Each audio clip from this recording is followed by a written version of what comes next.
This week on Heal Yourself Radio, I interview Dr. Shtulman. And this week we're actually switching things up a bit. We're actually going to talk about maternal and pediatric health. And Dr. Ian is a close personal friend of mine. He's a pediatric chiropractor. He focuses almost his entire practice is based on maternal health and pediatric care. And today he's going to be talking about how to take care of a mom with a developing baby inside of her, and what are some of the critical components for taking care of your baby within the first years of life. He's got tons of great information. He's going to talk about what things can affect the baby's spine, what things can affect the mom's spine, and some easy to perform hacks and tips that can make the process a lot easier. Check out the show notes, healyourselfradio.com, for links to resources and how you can learn more about Dr. Ian. And just like the last couple of episodes, this episode is brought to you by Atlas of Life, the neck traveling neck pillow. It's the best neck pillow on the market, and this month Heal Yourself Radio subscribers have the chance to win this pillow by going on to healyourselfradio.com and becoming a subscriber. So check that out. Without further ado, I'll let you listen to this interview with Dr. Shtulman.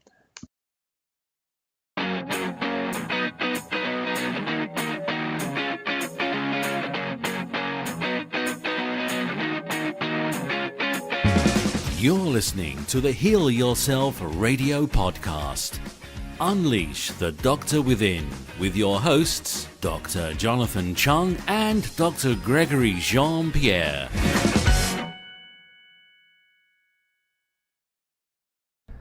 Welcome to another episode of Heal Yourself Radio. This is Dr. Jonathan Chung, always bringing you the best experts on everything related to health, wellness, fitness, and a wide variety of other topics. And today we have a guest where we're going to actually talk about pediatric health. I know this show is really focused on, chronic health conditions, and we focus on issues in fitness and strength. And one of the things that we haven't really addressed yet is the concept of how to take care of kids, how to raise healthy children.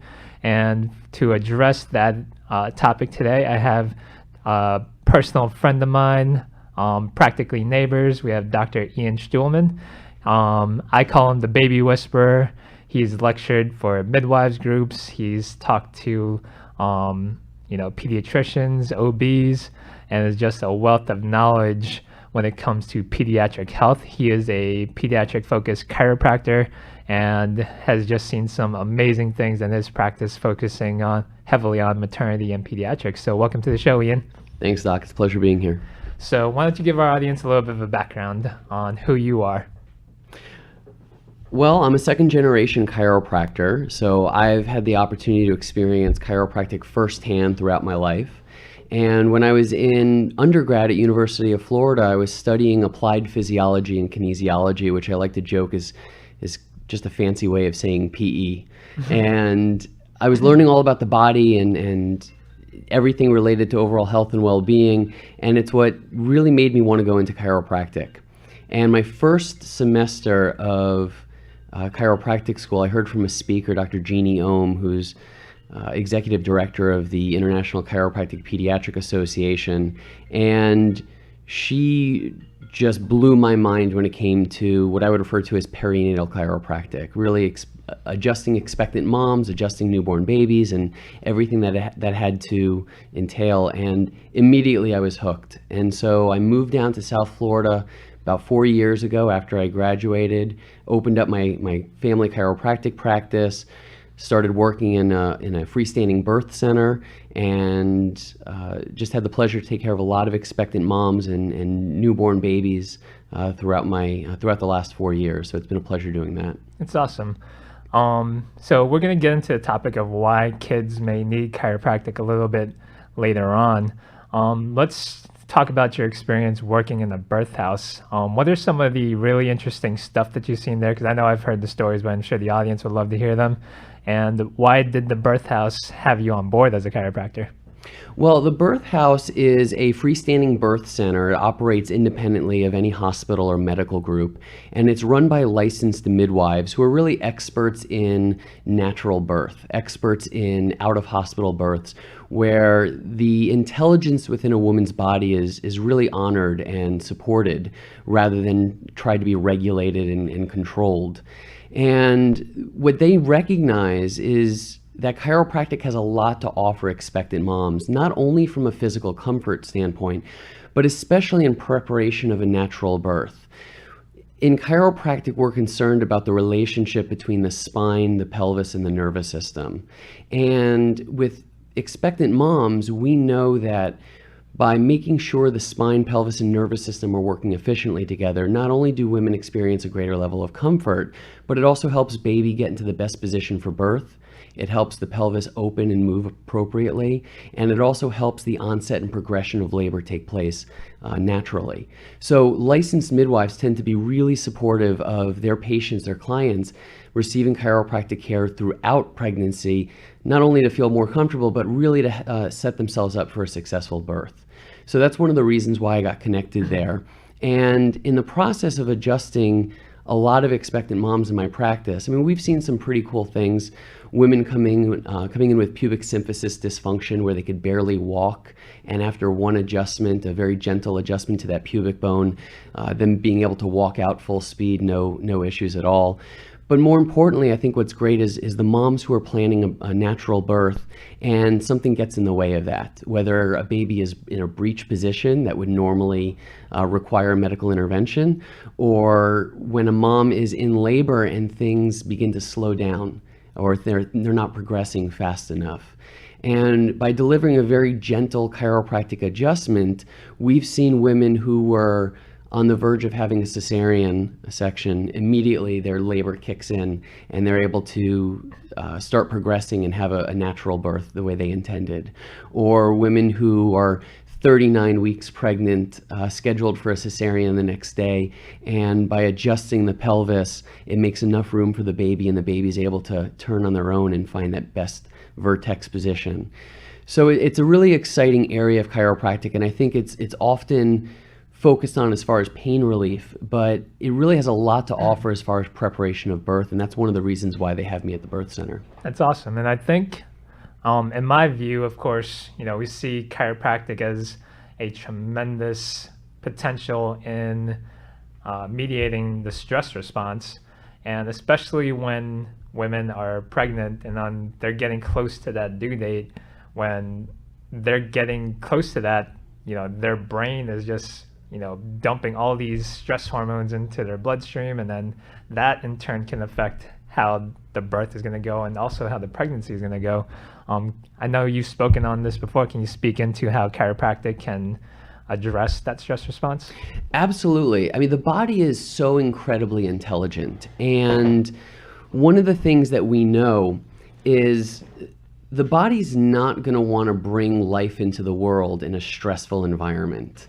Imagine being in a situation where a pregnant mom is going into labor and there's a potential threat outside, right? If we go back to the caveman days, there's a potential threat. We'll just use saber-toothed tiger as an example.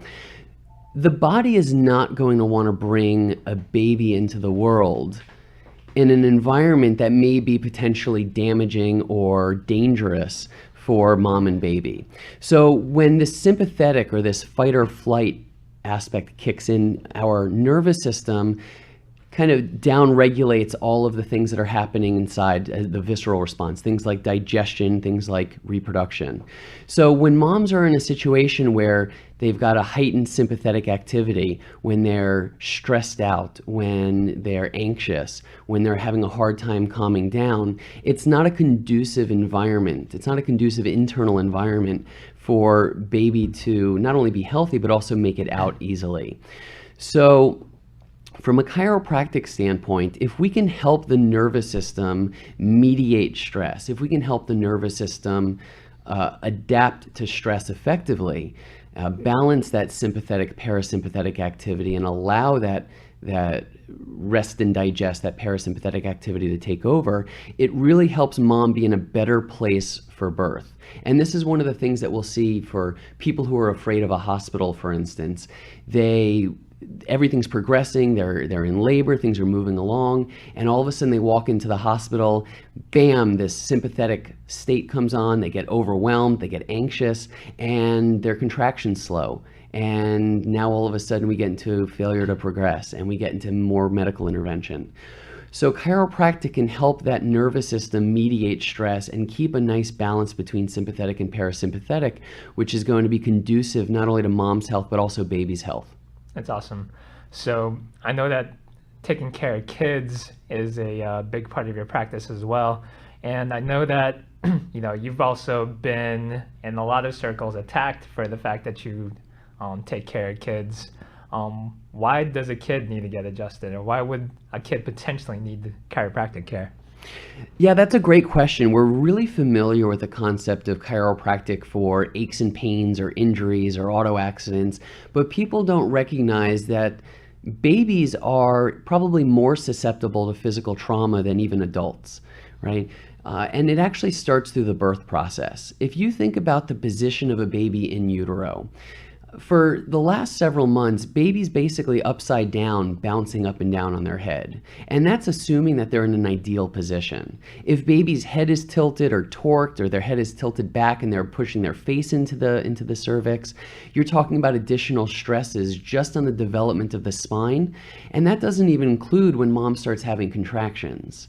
So imagine the uterus is a big muscle. And when you're contracting, it's the muscle contracting, pushing that baby further and further down. So if you can imagine that head getting compressed and pushed into the cervix, and you can see that spine start to get compressed as those contractions push the baby through the birth canal, even in a beautiful natural situation, that's enough physical trauma to really cause subluxations or misalignments in the baby's spine that interferes with their nervous system. But in most births, especially in the United States, when you incorporate interventions like Pitocin, medical induction, when you incorporate things like cesareans, or even just an obstetrician or a midwife who grabs onto the baby's head and pulls or uses some traction to assist in the baby coming out, that compression during birth followed by the distraction or the traction can create a lot of damage to the upper part of the neck in a baby. And that's really important because when you look at the upper part of the neck, that upper spine, you're dealing a lot with vital parts of the nervous system that deal with regulation. So when we talk about trauma to that upper part of the spine, we see a lot of these babies struggle with breastfeeding. They have colic, reflux. They have a hard time reaching developmental milestones, moving their head appropriately, so they end up with plagiocephaly or flat heads. And a lot of times these early traumas create the foundation for the rest of their life. Right? We see children who are born, they have this trauma in the upper part of their neck. It interferes with the nervous system, disrupts their immune response. All of a sudden, they're getting sick on a regular basis. They're exposed to unnecessary antibiotics. That throws off their digestive tract and their gut. And now we're talking about a lifelong of potential sickness and illness that really can start from that underlying physical trauma associated with birth. So what chiropractors are focused on is identifying and assessing that trauma early on, what we call the subluxation, and delivering a very gentle, very safe chiropractic adjustment. There's no twisting, popping, or cracking when we're dealing with pediatric population, especially a newborn. It's simply holding a very specific force in a very specific direction and allowing that bone to glide gently in place, which reduces the interference to the nervous system and allows that baby to develop and regulate appropriately. And we see a lot of kids in the practice who come in with issues with breastfeeding, issues with severe colic, reflux, failure to thrive, chronic ear infections. And by addressing that upper part of the neck and getting that subluxation stabilized and allowing the nervous system to regulate things appropriately, we see kids really start to thrive. A recent case that I think is really kind of amazing was a little baby 3 months old, was really struggling, had actually been hospitalized because they weren't eating enough and they hadn't been gaining enough weight. What you would refer to as failure to thrive. Also had severe reflux, was on 3 different anti-reflux medications, none of which worked. Mom actually came into the office in tears because she just didn't know what to do, and fortunately somebody recommended chiropractic. And we did that first gentle adjustment on this baby, and almost immediately, that night she started to feed much better, right? She started to be able to take more in. And a couple of visits later, she was completely free of any reflux. She was completely free of any colic. She had started to put on weight. Her pediatrician is thrilled with the progress, and mom has been just blown away and encouraging all of her friends to seek chiropractic for their babies before any of these issues arise.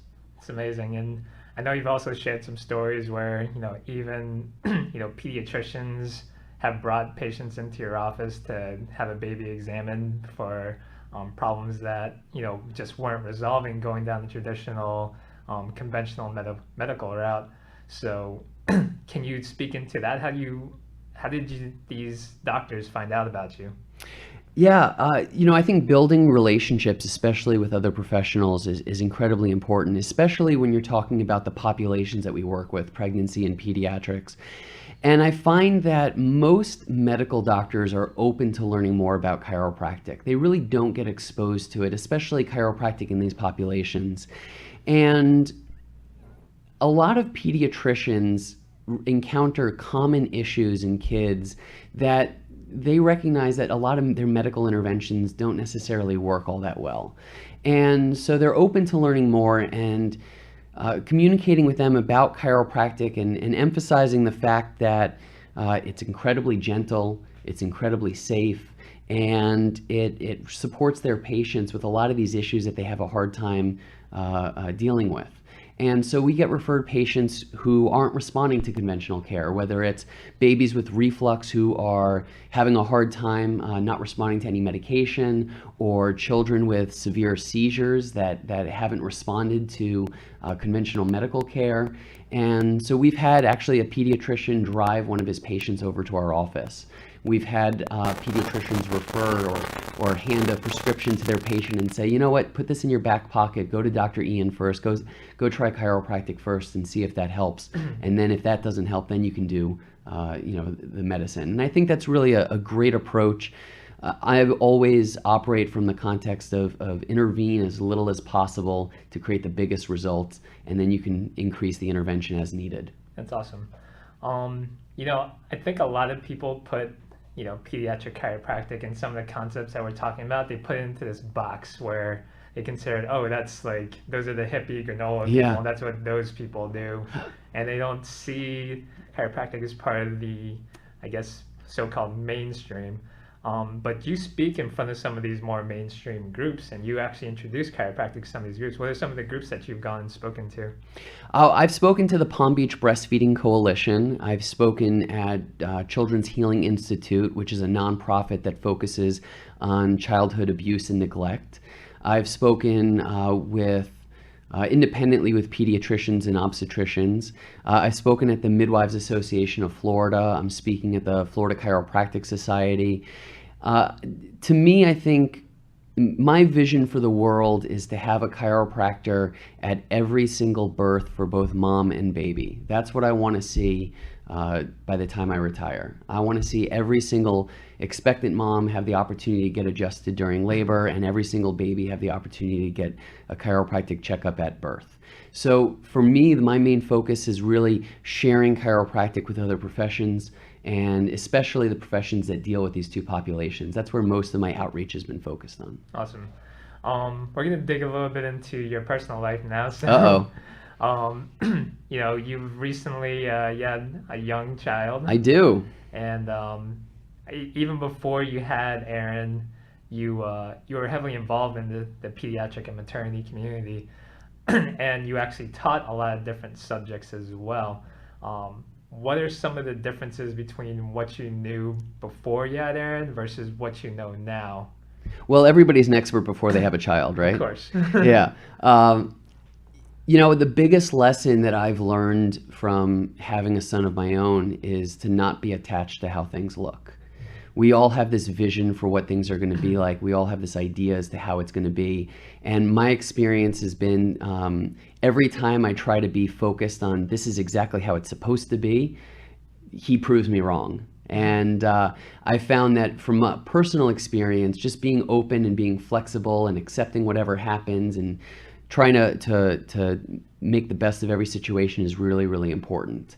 You know, whether it's, you know, challenges with breastfeeding, whether it's challenges with sleep, whether it's challenges with things like a lip tie or a tongue tie, you know, all of these things are things that I didn't imagine would ever come up. And of course, I'm afraid this is the beginning of a lifelong lesson in being wrong by my son. But what I've found is that every child is different.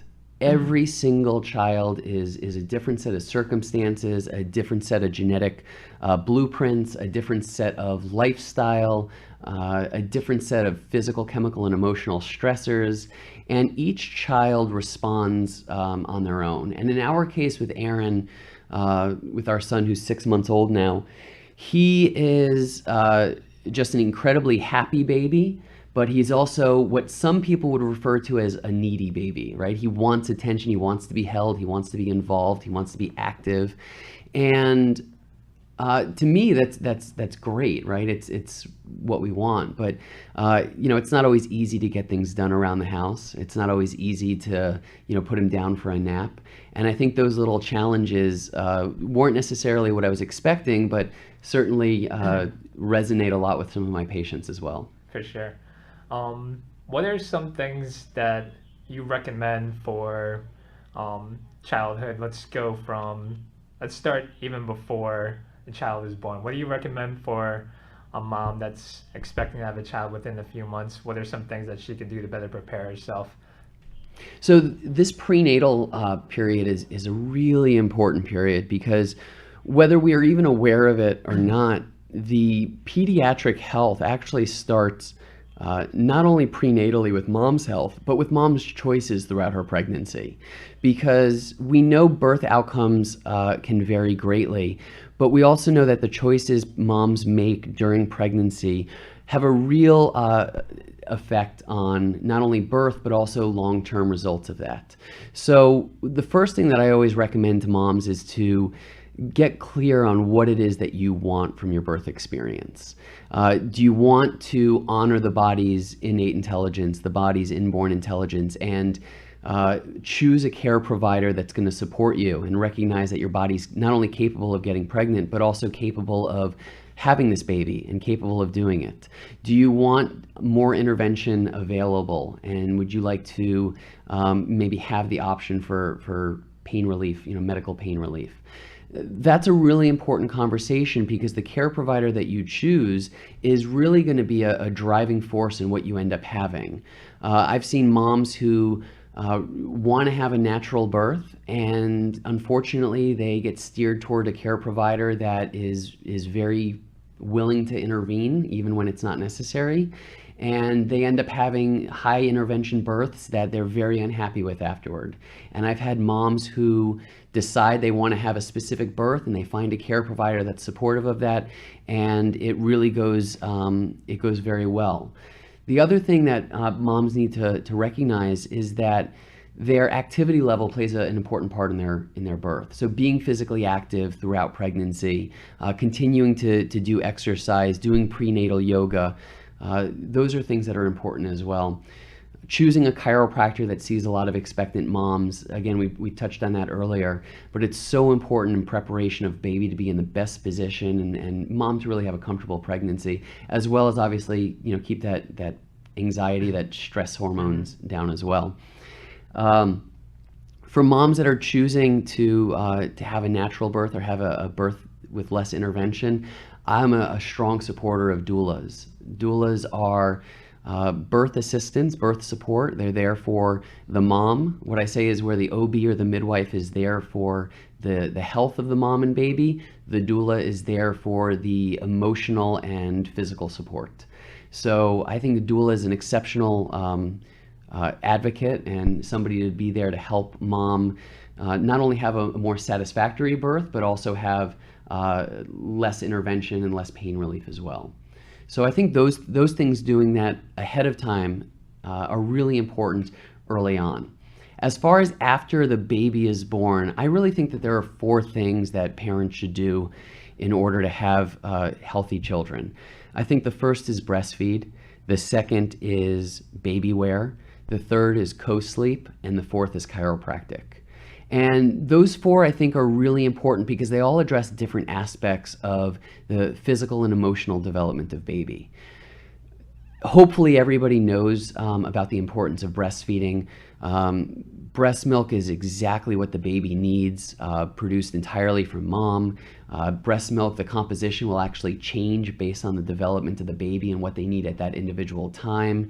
It's an incredible source of food and nutrition, but it's also an incredible source of comfort and an emotional connection between mom and baby. And I think breastfeeding is one of the most miraculous things that we often kind of ignore, but I think it's also one of the most important things for mom and baby. As far as baby wearing, if you've ever seen people who are using wraps or carriers and they kind of have the baby strapped to them, that's what we're referring to. Baby wearing is great. There's a lot, babies are in mom for 9 months, 9-10 months. And if it wasn't for the growth of their head and the size of mom's pelvis, they'd probably be in there for another 3 months developing. So a lot of people refer to those first 3 months of baby's life as the 4th trimester. It's a time when baby should really still be connected to mom. Using these carriers allows baby to stay close to mom, listen to her heartbeat, hear her breathing, smell her, feel her. And this is something that dads can do as well. I know that I've worn my son since he was born, and it's been a great way for us to connect, especially since my wife is breastfeeding and I haven't, been feeding him or taking care of him in other ways. The important thing about baby wearing that we should always note is you always want the baby facing you. You want the baby facing mom. When the baby is facing out, like you see in a lot of popular carriers, one thing that we see is that it can be overstimulating for baby. It's almost like taking this baby that's been in this quiet, closed, dark, warm environment of the womb and then putting them out into the world with bright lights and sounds and people and all of these other things. It can be very overstimulating and, for lack of a better term, like short circuit their nervous system. The other thing about baby wearing is not only do you want them facing you, but you also want their knees to be above their hips in a nice supported carrier that supports their pelvis and their lower half from knee to knee. And then you want to make sure that there's good support for their airways as well.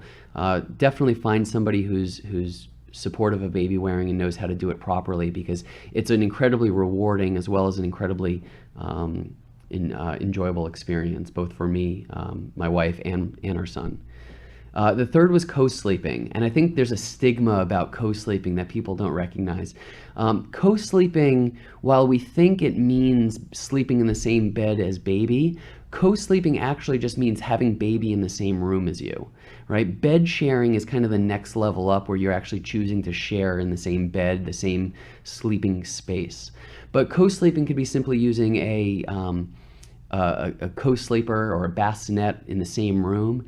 And I think this is important because, again, proximity to mom, proximity to parents, closeness, being able to respond to your child to know that you're there and have a more soothing presence. Plus, especially for breastfeeding moms, it becomes really convenient and really easy to just roll over, grab baby, nurse in the middle of the night, roll back and go back to sleep. It doesn't become as much of a production getting up in the middle of the night. And that encourages continued breastfeeding, as long as we can, which ultimately is good for both mom and baby. For sure. And then lastly, chiropractic, which we referenced. A lot of issues that we see in young kids can be addressed by chiropractic, and really allowing them to develop properly rather than trying to chase symptoms later on. For sure. And I think there's a couple other things too that's worth pointing out is certainly with breastfeeding, it's the baby's first line of defense as far as their immune system goes. So you got some critical immunoglobulins going on in there. Absolutely. I mean, even, when we talk about the maternal antibodies come through the placenta to protect the baby very, very early on in life. But right after baby's born, those antibodies that pass through the placenta start to drop off pretty rapidly. And it's the mom's breast milk that actually provides the immune system to the baby for the first several months of their life. We actually know that babies don't generate their own immune response. They don't generate their own immunoglobulins for the first several months. So it's really vital for kids to be exposed to breast milk and to be able to benefit from everything that their moms accumulated throughout their life. And then on top of that too is, I had Grace Liu who's talked about bacteria and the microflora issues, and breastfeeding is just one source where a child's gut can be inoculated with a bunch of really beneficial organisms. And then of course through a natural birth process where the child actually goes through the birth canal, they actually get their first dosage of healthy bacteria too. The single most important meal a child ever receives is that gut flora that they'll receive from mom's vaginal and anal canal. It's so important, and it's so undervalued. There was a recent study that just came out it was a massive study of cesarean babies, right? Babies born via C-section. And they found that these children are far more likely to experience immune issues later on in life, whether it be autoimmune diseases or chronic infections or asthma later in life. And the researchers hypothesized that the primary reason is because babies born via C-section aren't exposed to the vaginal flora, the vaginal bacteria that help populate their gut. And as you'll see on some supplement commercials, they talk about how the immune system is directly tied to the gut, and that's why probiotics are becoming more and more popular now. But babies get exposed to this on their own, and that's one of the reasons why choosing your birth is really important. It's not just are you going to go have this experience, it's how is this experience going to set your child up for a lifetime of health and well-being. Yeah, and there's no question about it. And then people are actually starting to develop alternatives now where people will take samples of the vaginal flora if they had a C-section, and they'll put it around the baby's mouth and stuff like that, just to give them that access to it, because they don't get it through the way that it was kind of designed to happen, so to speak. Yeah, the truth is that sometimes we underestimate the intelligence in nature, and everything happens exactly the way that it's supposed to happen for survival, right? And so the birth process is designed to be the way that it is. Babies are designed to come out at the time that they come out. They're everything's developed this way because it's in the best interest of mom and baby for long-term survival. So I think, to me, honoring that and allowing that process, both prenatally, the birth process and the first few years of life, honoring that to be as natural as possible is really a great way to set yourself and your children up for long-term success. Nice. One last full course serious question before we get into some of the fun stuff. One of the most, I feel like, most underappreciated topics is the importance of crawling for a baby as they develop. Can you elaborate on that and why it's important that babies not kind of just skip into walking? Yeah, this is really important, and I actually want to touch on a probably an even larger topic, which is the ability of children to experience the world through their own form of motion. We have a lot of kids now that are strapped into a car seat, and they go from the car seat into the stroller, and they go from the stroller into the swing, and they never get an opportunity to just be free and to be able to move. And it's important because kids develop in a particular pattern. They don't just go from laying there to rolling over to crawling to walking. They actually go from laying there to turning their head and then rotating their upper body and moving their legs over and then using their whole body in a coordinated fashion to roll over, then lift their head up and push their upper body up and then get back up on all fours, rock back and forth, start that cross crawl action of crawling, and then gradually go through until they're ultimately pulling themselves up, walking and then into full childhood. But that process is really important, and I don't think it's given the respect that it deserves. So I think the best thing to do is to give kids the opportunity to just be, right? Like put them on the floor, you can put a blanket down there, and allow them the opportunity to move around freely, explore the world, and go through this developmental pattern. And I think that's really important because a lot of kids now are struggling to lift their head up. They're struggling to push themselves up. They completely skip crawling. And that's really important because that crawling process, what we call the cross crawl reflex, where moving one arm and one leg in coordinated fashion, kind of opposite sides of the body, that coordination will actually help create neurological connections between the hemispheres of the brain. It actually helps the brain develop and fill out appropriately. So it's really important to allow kids the opportunity to do that. My son's 6 months now. He's been rolling over for probably the last 3 months. He's been pushing himself up to all fours recently. He's now rocking back and forth, and I can watch him. This morning I put him on the floor and I watch him as he puts one arm out and he starts to move the other leg, and he falls. And he gets right back up and he starts to do it again. He gets a little bit better and he falls. And it's this process of learning and failing and learning and developing that help them generate the type of strength that they need in their body, but also create the neurological connections that set them up for a lifelong health related to coordination and development and motor movement and hand-eye coordination and all of these things that are going to be more important later in life. So for me, it's about letting kids experience the world and not feeling like they have to constantly be in something. I think sometimes when it comes to parenting, less is more.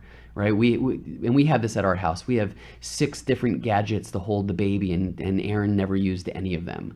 He's always been a put him on the floor, let him explore type of kid. And I think that's great, and it's wonderful to see him reach these milestones and excel at them. I think because we've honored that intelligence within his body and allowed him to go through those developmental stages. Yeah, and it's that type of stuff is so important that, crawling is actually a therapy used with occupational therapists for stroke victims to help recover parts of their brain.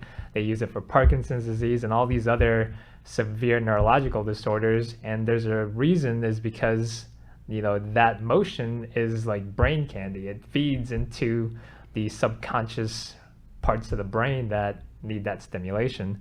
And secondly, it's like their first exposure to developing strength as well, where to hold the baby's head up at an early age can be something that determines whether they have a forward head posture or anterior head problems in the future, because they lack that intrinsic strength that was supposed to develop at birth. Yeah, absolutely. And to be honest, this is where chiropractic really excels, is in making sure that the spine and pelvis are moving properly, are not interfering with the nervous system, and allowing that child the coordination and the nervous system, the neurological input to be able to have those coordinated movements. And we've had lots of kids in our practice who never crawled or never rolled over until that first chiropractic adjustment. Imagine having a baby that's 9 months old and never rolling over, and doing an adjustment and that night rolling over for the first time. Kids that were dragging legs with crawling rather than having a true cross-crawl reflex. Starting to crawl normally after that first adjustment. Kids that are 2 years old and not walking, start walking after that first chiropractic adjustment, because it allows the spine and nervous system to work appropriately together, which is going to allow that child to develop appropriately. Nice. So we're going to get into a bit of a fast Q&A with you now. So, okay. What are some resources that you like to get out, whether it's a book, whether it's an article, whether it's just something that people could read and it would make a big difference for them? I'm a huge fan of, first off, for chiropractic resources, the International Chiropractic Pediatric Association. It's ICPA, the number 4 kids.org is the public portal, and you can get lots of great resources as far as that. As far as online, I really like just reading articles posted through social media from baby wearing advocates, breastfeeding advocates. La Leche League is an incredible resource for breastfeeding. The Baby Wearing Institute is great for parents who are interested in doing that. So really just about reading and having an active brain as far as everything that you encounter. Awesome. What's something that Dr. Ian Shtulman does for his health that not enough people know about? Well, I get adjusted by you. I think doing everything you can to maintain a positive mental attitude and live life with a vision. I have a sign in my office, a painting made by a good friend of mine that says the key to happiness is finding your purpose and living it. And I think when you find that purpose, that vision for your life, it is not just a reason to wake up every morning. It motivates every action. And I think having that purpose is incredibly important for people. For sure. As a new dad, what are some hacks or tactics that you developed that you feel like makes your job as a parent much easier? Encouraging my wife to breastfeed makes it easier because it means less work for me in the middle of the night. I think, to be honest, baby wearing was probably the greatest surprise. I wasn't sure exactly how much I would love it until I started doing it. And one of the reasons is, we try to put Aaron down for a nap. He will fight. I'll wrap him up and he'll pass out for 2-3 hours in there. It's amazing how much it calms him and provides him that much kind of emotional relief and support. The other thing that I think is great is for babies that are really fussy, I do deep touch. So there's receptors in the body, deep touch, that it's kind of like a squeezing motion along the joints, and it has a very calming scent. It's kind of like a thunder jacket that dogs wear during fireworks. It's designed to, you do a little gentle squeeze on his ankles when he's fussy, and you can see immediately it just kind of tones down his nervous system, helps him relax, and keeps him much more comfortable. Is there like a resource that people can look that thing up? Is it just called deep touch therapy, or is it? To be honest, it's something that I picked up somewhere, and it's worked for me. Try it with your kids. If you ever see them kind of hyperstimulated or overstimulated, I just right around his ankles, just kind of grab them with a hand and do like a gentle squeeze, and nothing that's going to be harmful or hurtful, but just enough that he's there and he knows, and it's kind of like a big bear hug for his nervous system. Okay. CrossFit for expectant moms, yay or nay? I think it's great if mom is active and is doing it before. I think functional movement is incredibly important. And to be honest, the best exercise you can do during pregnancy is a squat. CrossFit is all about the squats. So I think it's great. The kind of status quo answer is if mom was active before pregnancy, she can continue to be active. So I don't have an issue at all with moms doing CrossFit, even up to the day that they're giving birth. Just listen to your body, trust your body, recognize signs of when you should ease up a little bit, and of course make sure you visit your chiropractor. Awesome. Well, I thought this was great, Ian. It's been awesome to have you on the show. My pleasure. How can people find out more about you? You teach a bunch of different classes. Where can people learn more about Dr. Ian Shtulman? Well, our Facebook page is probably the most up to date. If you do facebook.com/Shtulman Family Chiropractic. You could also visit our website, welladjustedfamily.com.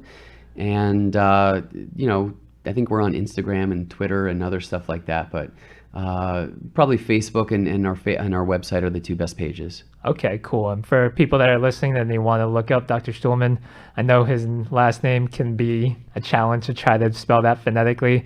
Look it up in the show notes, healyourselfradio.com, and we'll have everything spelled out and linked there for you. But thanks for coming on the show, Ian. Thanks, Doc. It's been a pleasure.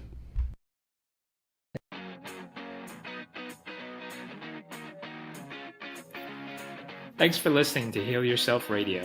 If you like what you hear, show us some love on iTunes by writing a review or by sharing with your friends. We love interacting with our listeners. You can follow us on Facebook at facebook.com/healyourselfradio. You can find me on Twitter at Dr. Jonathan Chung. And you can always come to our website at healyourselfradio.com and interacting with us in the comments section. Hope you enjoyed the show. We'll see you next week.